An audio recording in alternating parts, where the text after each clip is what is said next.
Të doja shumë me që të pëlqen muzika dhe paka shumë ke nis hapat e një këngëtari, një këngë e ke realizu, prap ke mendu që do ta punosh një këngë tjetër, a ka një këngëtar që ti e ki në mendjen tënde ashtu idol, që dëshiron të bësh si ai ose si ajo?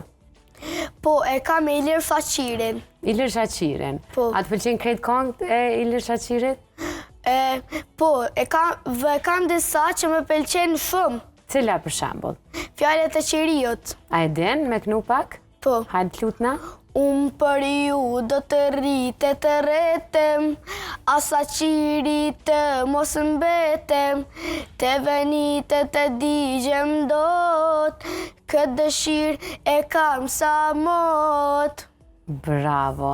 Unë shpresoj që i nderuari Ilir Shaqiri po na ndëgjon edhe e përshëndesim bashk. Ardiani dëshiron të bëhet kur të rritet sikur jo, edhe unë shpresoj që të rriten sa më shumë zona kaq profesional si që është zoni i dashur për krejt kosovarët, shqiptarët, anë mban botës si që është zoni i Ilir Shaqirit. Unë po du me besu që ti kur të rritesh, kimja dal edhe me arrit krejt ëndrat tua.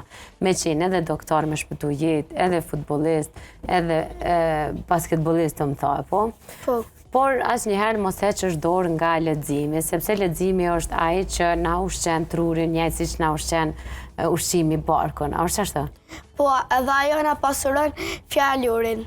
Bravo.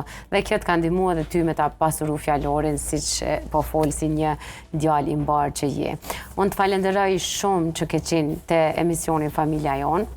Sa herë që të kish projekte të reja, të mirë pres prap në studio, vazhdo me qenë po kaq djalë i mirë, me bo veten krenar, njëkohësisht edhe prindrit, edhe mësueset, edhe me luftu për ëndrat tua.